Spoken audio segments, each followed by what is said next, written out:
The prison floated in deep space, hidden behind a dying star.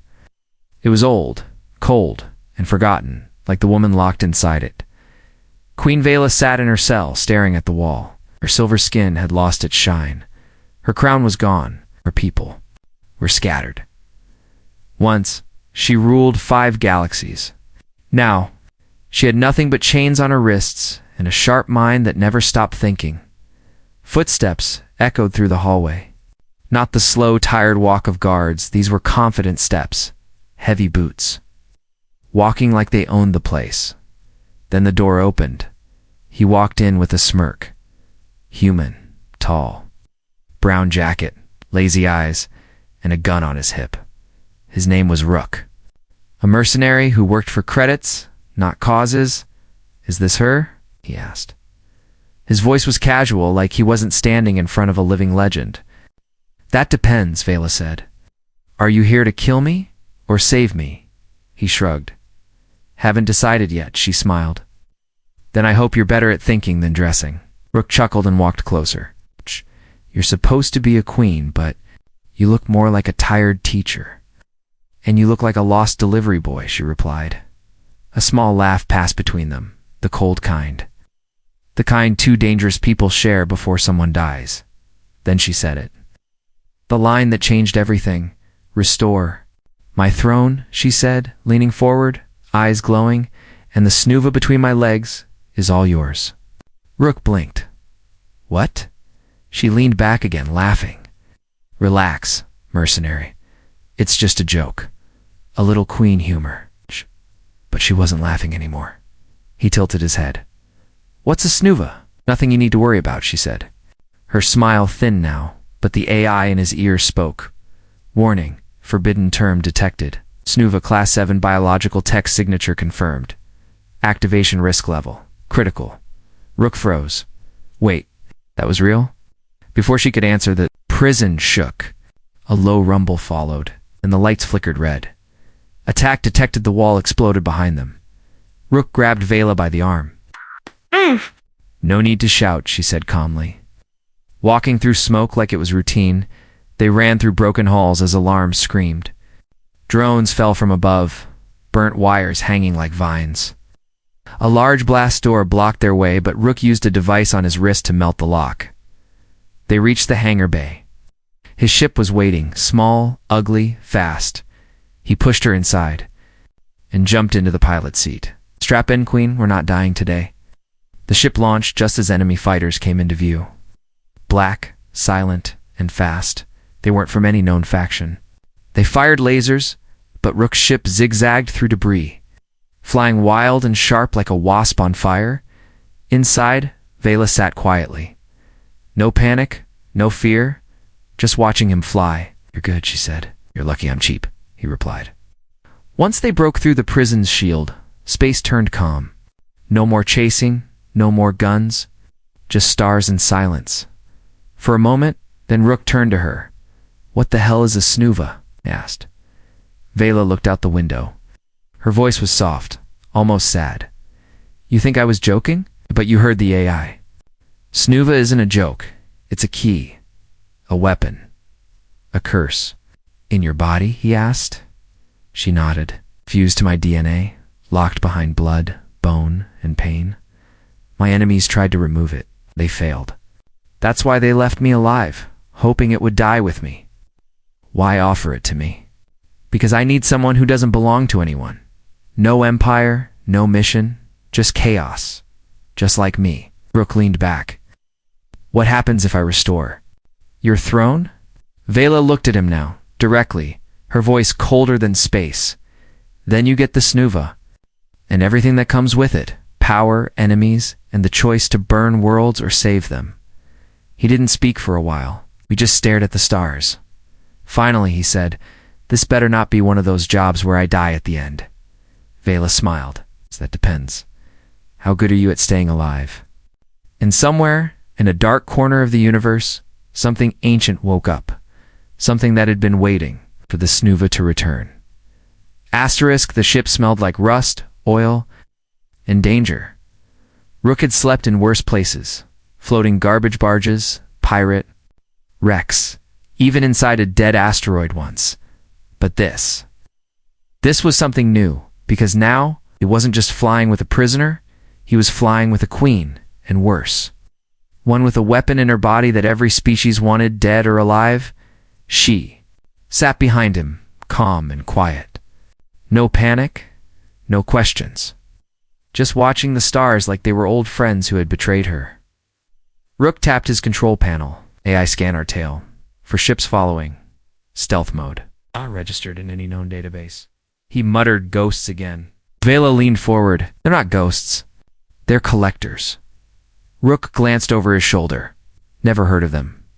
She smiled. Ow. That's because no one who sees them lives to talk about it. The chase began quietly. No alarms. Ouch. No warnings. Just one of the ghost ships blinking. Out of hyperspace right in front of them, silent, black. An arm it fired without blinking. Rook dived the ship downward, narrowly dodging the plasma blast. Hey, you want to help? Or just sit there glowing? Vela reached into her robes and pulled out a silver ring, pulsed with light. The same strange light Rook saw back in the prison when she joked about the snuva. She slid the ring onto her finger. Tell your ship to accept my command. Excuse me? Her voice sharpened. Do it or we both die. Rook hesitated, then gave the command. AI, temporary access. Queen Vela, access granted. Link established. The ship's walls hummed. Lights changed. Controls shifted. Then the entire ship jumped, not into hyperspace, but into something else. A black hole opened ahead. Not a real one, a pocket space jump gate. Something no human ship could normally. Dude, what the hell is this? Rook asked, gripping the seat. Vala's eyes glowed brighter. This ship just remembered it used to be royal property. Hidden tech buried deep. You woke it up. They slipped through the hole. The ghost ships tried to follow. Only one made it through. The rest vanished in burning flashes on the other side. Silence. A dark region of space filled with broken moons and metallic bones. Rook caught his breath. What just happened? I activated the snuva's first protocol. Emergency escape. But it only works once. Rook turned slowly. So, this thing inside you? ...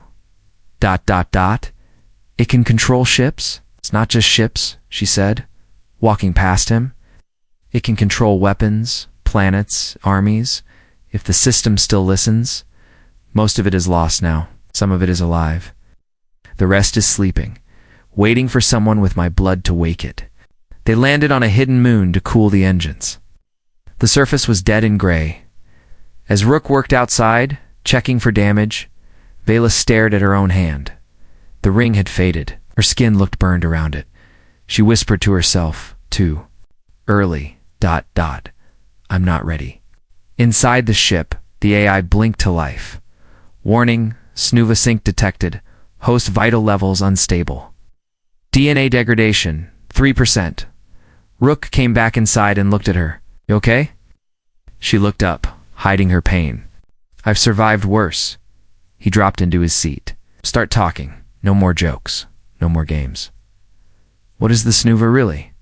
She sat across from him. Her voice was lower now, more real.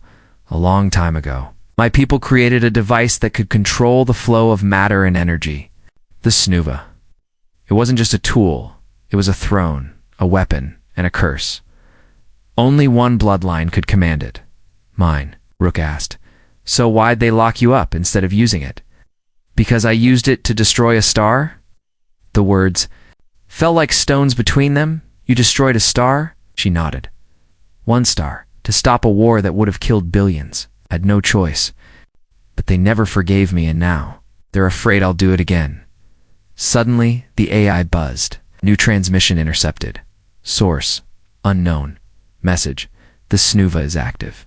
All hunters converge. Rook looked at her. You just lit a beacon across the universe. Vela stood slowly. Then we move. Now he sighed. This job was supposed to be simple. Grab a prisoner. Get paid. She turned to him, her voice firm. You can walk away. But if you stay, you'll go deeper than any human has gone. Past forgotten gates, dead gods, and ancient weapons. You'll see things no mercenary was meant to see. He looked at her for a long second, then he smiled. Well, ... I do hate being bored. And with that, the hunt began. Not for money. Not for power, but for something older than history, hidden inside the last living queen. The stars around them were frozen. Not in time, but in fear. Rook didn't know stars could feel fear. But as he stood on the deck of the dead space station, looking through the cracked glass at the silent sky, he was sure of one thing. Something ancient was watching, and it was waiting for her. Queen Vela stepped forward. Her boots clicked softly on the metal floor. The air was stale. The walls were covered in vines, not green ones, but black, metallic threads like wires grown wild. This place, she said quietly, used to bow to my family. Rook raised an eyebrow. Doesn't look like it bows to anyone now. It walked beside her, scanning the place. The whole station was floating in the orbit of a dead moon. It wasn't in any map. It didn't send out signals, no doors, no lights. But the moment they got close, the snuva inside Vela started glowing. That's why they landed? That's why they entered now. They were inside something that wasn't supposed to be alive. In the center of the station, they found a chamber. Round, empty, silent, until the doors slammed shut behind them. That's never a good sign, Rook. Muttered suddenly, a beam of light shot down from the ceiling, hitting Vela in the chest. She didn't scream. She didn't move. Her eyes turned white, glowing. Her feet rose from the ground. Vela, Rook shouted, pulling his weapon.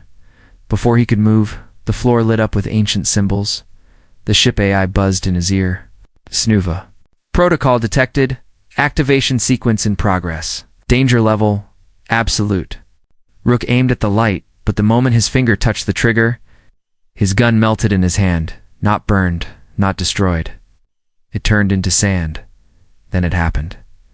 The station came alive. Machines long dead rose from the floor. Drones unfolded. From the walls, the glass dome above them cleared, showing the stars shifting, realigning to form a pattern, a language Rook didn't know. He stepped back. He said it needed your DNA. What is this? What did you wake up? Vela's voice echoed, layered with something else deeper, older. I didn't wake it, she said. It woke me. Suddenly her body dropped. Rook ran to catch her as he touched her. His wrist console exploded with data. Maps, coordinates, names of planets that didn't exist anymore. Ship designs from a forgotten age, and then the controls in his ship back outside began to light up. All of them. The AI panicked. Warning, full sync with Snuva core achieved. Ship systems no longer under pilot control, Rook shouted. Shut it down. Unable. You are now riding the Snuva. He carried her back to the ship. Her body was weak, skin glowing in strange patterns, heart rate unstable, but breathing. He placed her in the medpod. The ship began moving. On its own, silent and steady, as if it had orders from someone who wasn't him. Rook sat in the pilot seat. Okay, explain. What the hell just happened? The AI's voice changed. Not cold, not robotic almost. Afraid. Snuva is not only a weapon, it is a command chain, a control key, a living map of power. Once activated, it searches for lost systems connected to the original empire. Your ship is now part of that network. Rook stared ahead. Oh. So now I'm flying a dead queen's ghost fleet? Incorrect. You're flying a reawakened fleet. He turned, and the queen is no longer just a host. She is the signal. An alert flashed on the screen. Dozens of ships all heading toward them. Some old, some new. All dangerous. But one signal stood out. Stronger. Colder. Marked in red. A name. Just a name. Rovak. Rook frowned. What's Rovak? The AI didn't answer. Vela's voice came weakly from behind. That ... is the one who stole my throne. Turned to her. You said he tried to remove the Snuva from you. She nodded. Yes, he couldn't. So he built a fake one. A fake. She whispered, The fake is more dangerous than the real, because it obeys anyone. Rook looked out at the stars and deep in the dark. Rovak's fleet was coming. He didn't know where this was going anymore, but one thing was clear: there was no turning back. Asterisk, he never expected her to cry. Not the woman who survived 1,000 battles. Not the queen who watched her empire fall without blinking. But there she was, sitting in silence, eyes closed, and a single tear rolled down her silver cheek. Rook had seen blood, fear, fire, but never this. It wasn't weakness, it was memory. The ship had landed on a forgotten world, once known as Calvaries. Now just sand, wind, and bones. A neutral zone, invisible to scanners. A place where old allies of Vela's empire still hid, waiting for the day she might return. The locals didn't welcome her. With cheers, they aimed their weapons first. Then one of them stepped forward. Tall, armored, face marked by war and time. His name was General Eric, once Vela's most loyal guard. He looked at her for a long time. No words, just silence. Then he said, "You should have stayed dead." Rook reached for his blaster, but Vela raised her hand. "He has the right to speak." Eric's voice shook. "You told us the Snuva would bring peace. You said it would end the war." "I believed it," she replied softly. He stepped closer. "You believed it so much you destroyed a sun." Rook blinked. "She destroyed a sun." Eric nodded. "An entire system gone. Millions of lives." "For peace," she said. Vela didn't argue. She just whispered, "I made a choice no one else would." They were taken to an underground city, carved into rock. No sky, no stars, just firelight and shadows. Old soldiers lived here, children born in hiding, scientists, engineers, all sworn to the fallen queen, or at least they used to be. Now, they looked at her like a broken statue. Rook followed. Vela, as she walked through the city, he watched her eyes, scanning the faces, seeing ghosts everywhere. "They were mine," she said, almost to herself. "Now they're just waiting to forget me." He stayed quiet. He didn't know what to say. Later that night, in a private chamber, Eric returned. This time, without armor, just a datapad in his hand. "You woke the Snuva," he said. She nodded. "You should have let it die with you." Vela stood slowly. "I didn't come here to fight. I came to ask for help." Eric laughed, dry, bitter. "Help you do what? Rebuild the empire, or finish what you started?" Rook finally spoke. "If you don't trust her, why let us in?" Eric turned to him. "Because the signal was felt across the galaxy. Rovak is coming. And wherever the queen goes, war follows." Vela stepped forward. "We don't have time for pride. I need access to the old core, the original map, still here, buried." "Under Calvaris?" Eric stared at her. "You think I'll let you near the core again?" Then he handed her the datapad. "Go find what you're looking for, but don't expect forgiveness." They went deep underground, into a locked vault. Rook held a torch while Vela placed her hand on a sealed wall. It lit up. Responded to her blood. The wall opened. Inside, a giant sphere floated in zero gravity, flickering with star charts and lost coordinates. "The Empire's first star map," she said. "Before the war, before the fall." As she connected with it, visions poured into her places, systems, codes. She saw her father, her brother Rovak, the moment he betrayed her.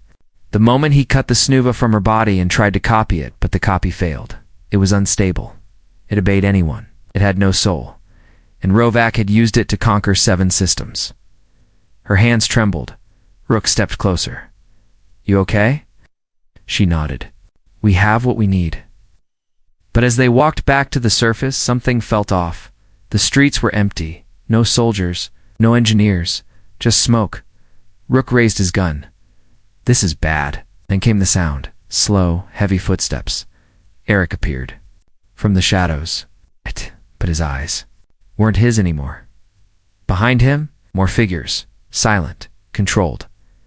The Snuva flickered on Vela's chest. She gasped. "He found us." Rook aimed. "Who?" she whispered. Rovak. He linked to the fake Snuva. He's puppeting them. Raised his gun. Queen, run. Then he turned it on himself and fired. Rook grabbed Vela's hand.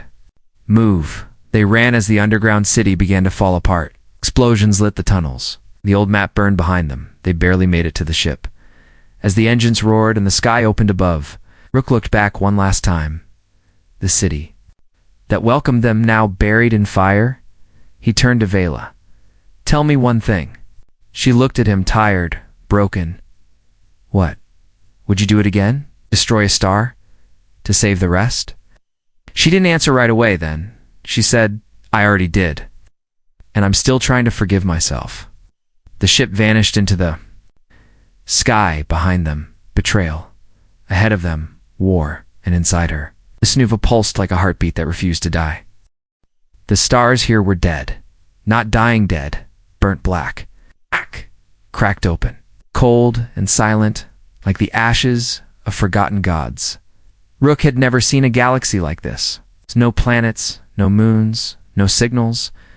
Just an empty stretch of space they called the Hollow Veil, a no-fly zone. Even pirates refused to enter. But the Snuva brought them here. Not by mistake. By design. Vela stood at the edge of the cockpit. Eyes locked on the view ahead.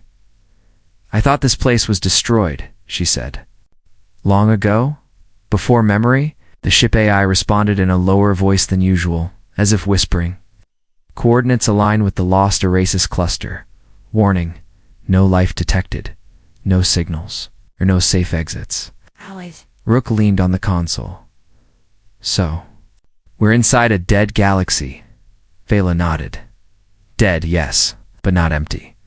They landed on a hollowed-out sphere. Not a planet, not a ship, something in between.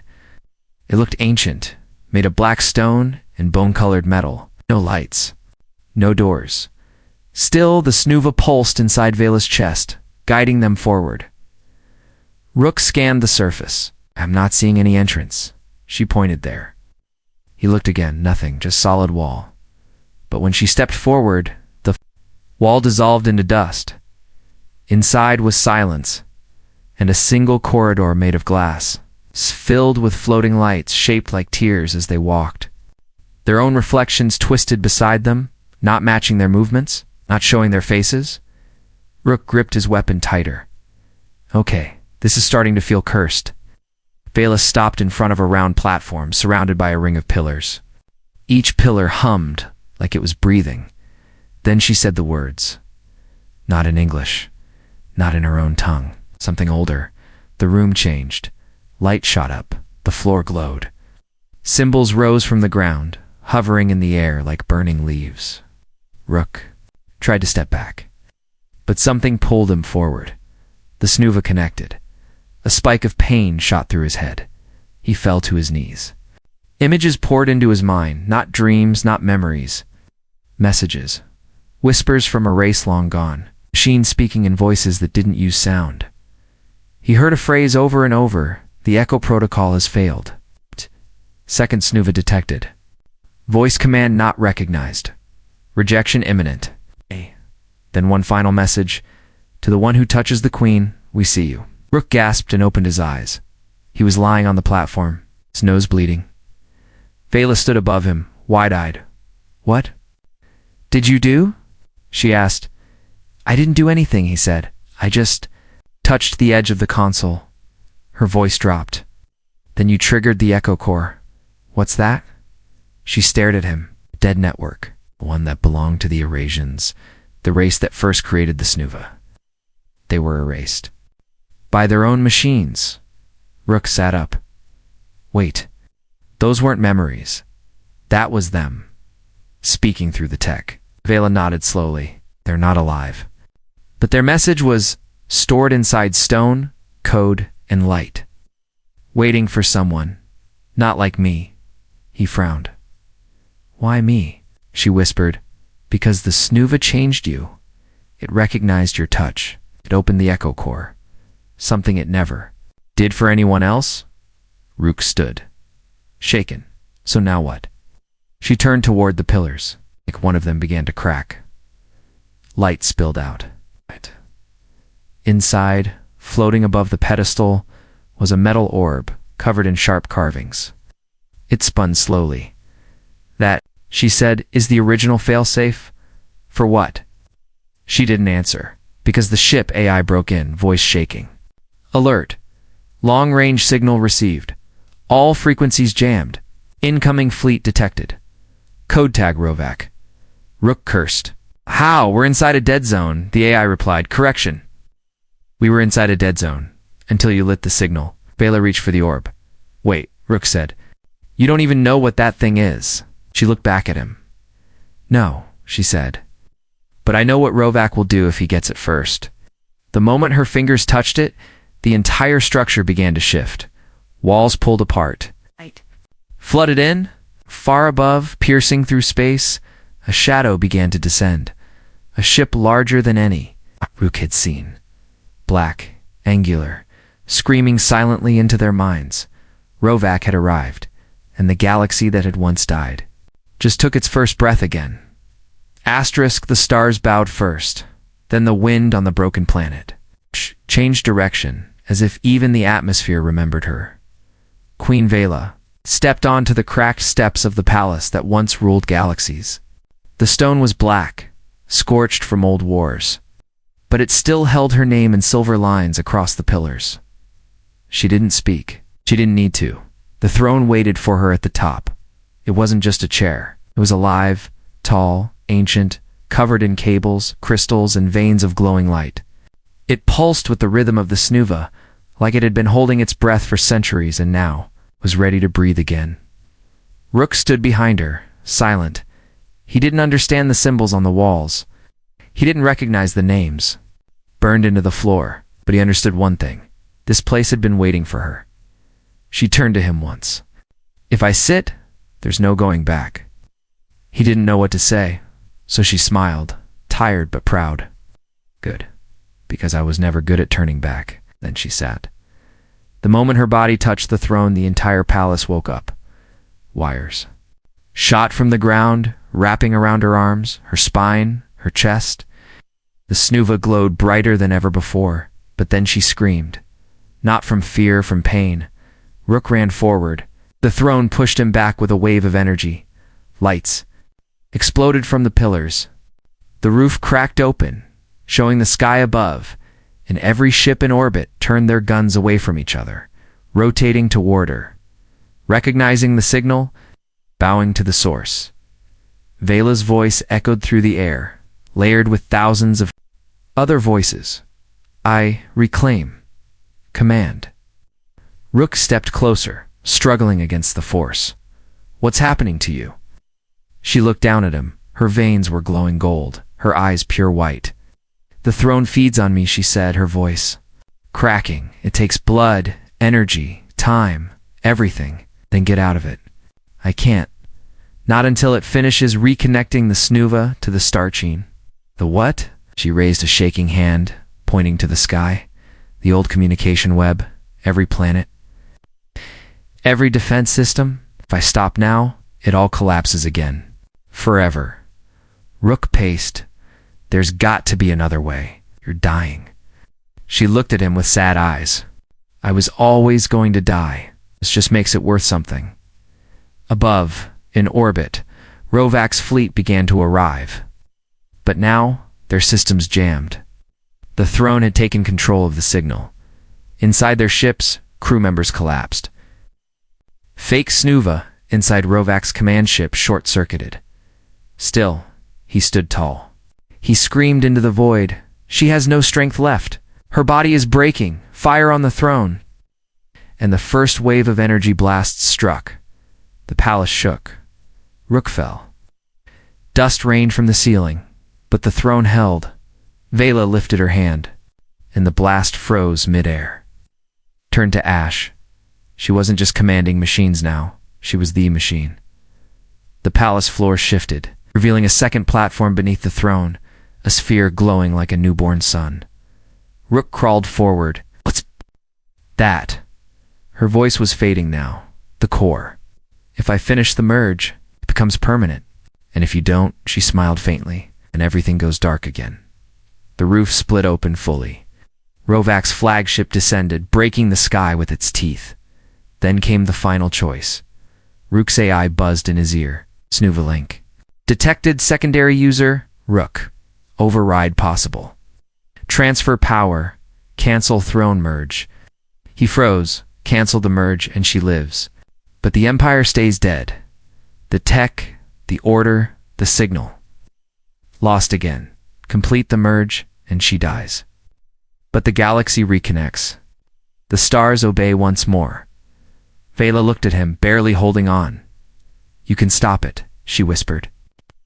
Can let me go? Rook stared at the console. Then at her. He took a breath. Then he placed his hand on the panel. Complete the merge. The throne surged. Vela screamed one last time, a sound made of love, pain, power, and peace. And then her body turned to light. Gone, but not lost. The throne dimmed. The sky cleared. Rovak's ships began to fall, crashing into the ocean below like broken toys.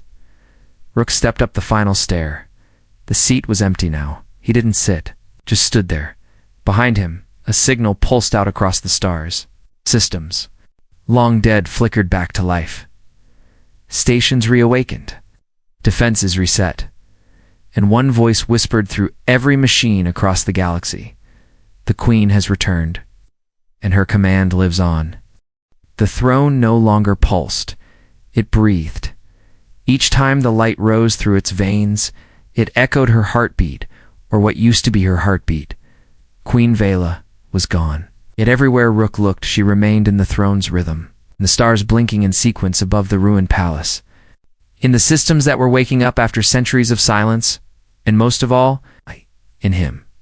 He stood where she last sat, not as a king, not as a ruler, but as the man who made a choice, the choice to let her go. Across the galaxy, things began to shift. Planets once swallowed by pirate lords now saw the skies clear. Warships that had drifted without orders now realigned into perfect orbit. And in one distant sector, a child touched a broken drone, and it sang her name. Vela, no crown, no grave. Just a voice left in the code of a universe she refused to abandon. Rook didn't sleep for 3 days. The Snuva still hummed in his wrist, a weaker copy. Still bound to her command, the throne accepted him as executor, not ruler. He would never lead like she did, but he would carry her last command, keep the stars from falling. On the 4th day, Pripsid came through the core, encrypted, private, ancient code. Only. He played it was her, but younger, softer, not a queen. Just Vela. If you're hearing this, her voice said, then I'm probably stardust. Rook exhaled, jaw tight. I wasn't born to rule, she continued. I was born to die. But somewhere between that, I tried to love this galaxy more than myself. Pause. Then, laughter, familiar and sharp.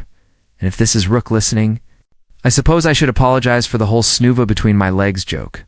You see, I was never talking about my body. Rook's eyes narrowed, locked on the console. The Snuva was always inside me, yes, but not like they thought. It wasn't flesh. It was sacrifice. It was choice. It was power that only works when someone's ready to lose everything. The voice softened again. So if you chose to finish the merge, thank you. That means you saw something in me worth saving. Or worse, you became the one worth following. She paused. And if you didn't, that's okay too. We all deserve to walk away sometimes. The message ended. Silence followed. Heavy, sacred. Then Rook whispered, not to her, not to thee. Throne, just to the stars. You tricked me. He smiled. Not out of anger, but out of understanding. You told a joke. And hid an empire inside it. Weeks passed. Then months. Rook moved from planet to planet, not as a king or a warlord, but as a ghost of a queen's dream. He reconnected ancient gates. He revived orphan defense systems. He passed commands written by her hand. Sometimes he spoke to her. Out loud? Sometimes he thought he heard her reply not in words, but in the way the ship turned toward danger, in the way enemies hesitated before firing, in the way people believed again, not in Rook, but in her. One night, alone on the observation deck of a rebuilt station, a young girl approached him. "Is it true?" she asked. "You were with the Queen when she sat on the throne?" Rook didn't answer right away. Then he looked at her and said, "She didn't sit on the throne." The girl frowned. "But all the stories say she became the throne," he said. "And then she became something more." The girl blinked. "Like a god?" "No," he said. "Worse, she became a choice." In every corner of the galaxy, the legend grew. They spoke of a queen who laughed before reclaiming power. They whispered about a joke that held the fate of stars. They remembered the moment one woman gave up her life not to rule, but to make ruling mean something again. She had said, "Restore my throne, and the snuva between my legs is all yours." But now they understood. The joke wasn't dirty. It was deadly. It was her final dare to the universe. "If you want my crown, first you must carry my sacrifice." And only one man had dared say yes.